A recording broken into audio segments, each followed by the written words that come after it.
Hakim Ziyech's move to Galatasaray seems to be closer than ever. The last 24 hours has been full of rumor and speculation, including a scare that he had failed his medical. There has been talk that the winger will move on a free transfer, and it seems that the deal will at the very least be almost free, with plenty of potential uplift for Chelsea should the winger appear regularly and perform. Sky Sports said that there is a broad agreement between the two clubs over the transfer fee, and it seems set to be an interesting arrangement. We're sure we'll get more details once the deal is done. Chelsea are set to begin the second round of their summer clear-out after agreeing a deal in principle with Galatasaray for Hakim Ziyech. The Moroccan winger is expected to head to Turkey for a medical on Wednesday, despite Paris Saint-Germain reigniting their interest as Chelsea ready another set of player sales. Ziyech wasn't given a squad number by Chelsea this season and had been training away from Mauricio Pochettino's first-team squad along with Romelu Lukaku and Callum Hudson-Odoi, who have interest from Juventus and Fulham respectively. The trio hope to exit Stamford Bridge during the course of a week in which Chelsea have taken their spending on new players to a record £1 billion across the first three transfer windows under the Boehly-Clearlake ownership. Chelsea will consider buying Olympique Lyonnais winger Bradley Barcola. The 20-year-old is also interested in Paris Saint-Germain, who are looking to overhaul their attack following the departures of Lionel Messi and Neymar Jr. in this summer. The Blues turned to young star Lyon after failing to pursue Michael Olise. After being interested in Chelsea, Crystal Palace was able to go against Premier League rivals and signed a new 4-year contract. As a result, the London-based club had to switch to Plan B.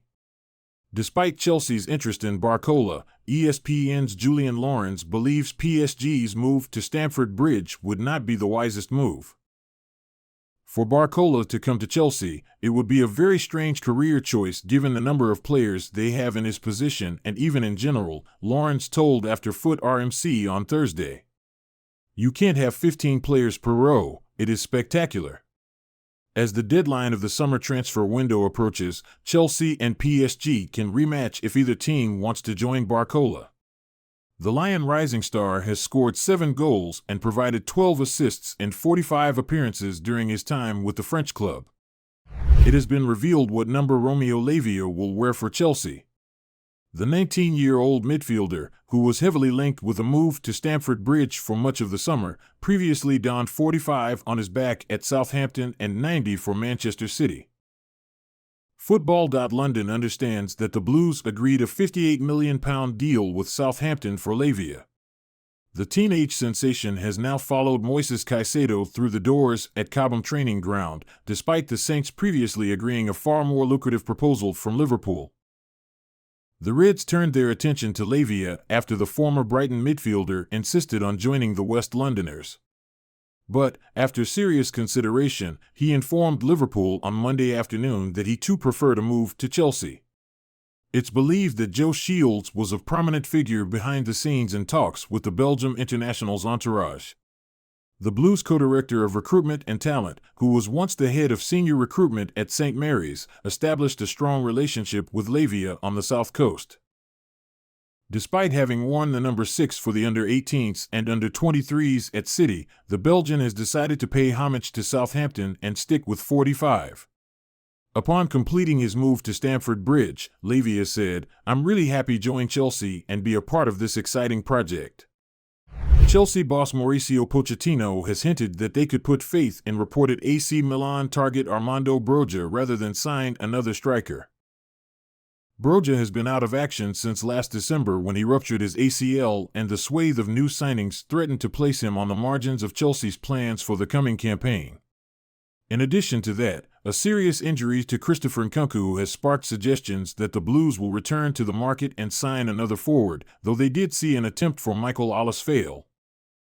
Meanwhile, Broja has been linked with a move to Milan, who are once again looking to Chelsea for a forward after the signings of Christian Pulisic and Olivier Giroud in recent years, plus of course Ruben Loftus-Cheek and Fikayo Tomori. Pochettino spoke at a press conference today, and while he admitted the club will continue to monitor the market for opportunities, Broja could step up and fill the void too. "We are working, of course. Seeing all of the options we can manage on the market, he said, via the Express. I think all the clubs are doing the same as us. But at the same time, we are keeping one or two eyes on Armando Broja. I think we cannot forget him, we cannot stop him, and to bring in some profile of player that can stop his evolution. Manchester City's former financial advisor Stefan Borson has weighed in on Chelsea's big spending under co-owner Todd Boehly amid concern over the Premier League's financial fair play rules. Moises Caicedo arrived at Stamford Bridge for a British record fee of £115 million from Brighton on an 8-year contract on Monday and is the 7th player to join Mauricio Pochettino's ranks in this transfer window, leaving many to suggest that it's impossible for the club not to be breaching FFP regulations. With the imminent arrival of Southampton's Romeo Lavia, as well as Crystal Palace star Michael Ollis and young striker David Washington from Santos, some are taking a keen interest into how it's possible for Boehly and company to keep pumping money into the market without repercussions. You're talking about a club that's never made a profit in 20 years, Borson told TalkSport earlier this week. They have historically operated at a loss and filled that gap by selling footballers. Then what's happened is Todd Boehly's come along, and I just want to say very clearly, he knows exactly what he's doing. Nobody would deny the quality of his team, of the individual. There's no question. There's nothing that any of us can say on the outside that they haven't thought about, and that's why I posit that this is all part of a strategy. Borson added, wealthy people sometimes make mistakes, and he's made a mistake in terms of what he paid for the club. He now wants to accelerate the success of the club. There's nothing that any of us can say on the outside that they haven't thought about, and that's why I posit that this is all part of a strategy. Borson added, wealthy people sometimes make mistakes, and he's made a mistake in terms of what he paid for the club. He now wants to accelerate the success of the club. Here's what he's actually doing, Jordan said. They've spent something like £800 million on players, £600 million of that was last season. They'll be capitalizing that over 8 years, all of those players were on 8-year contracts. So all of that £600 million is spreading out at a cost of £75 million per season. You're charging £75 million because you're dividing £600 million by 8. So this year's spend will be around about £300 million and charging at £60 million per season. So he's now losing £135 million per year. But he's just gone and sold £250 million worth of players in 3 transfer windows. He sold Kai Havertz for £60 million, and while he bought him for £60 million, at the time on his balance sheet he was only carrying him for £25 million, so he's booked a £35 million profit. He sold Mason Mount and academy player for £60, that's £60 million profit. So over the last 3 seasons, he's booked somewhere around £200 million in transfer gains on his balance sheet. So he's £65 million in credit right now.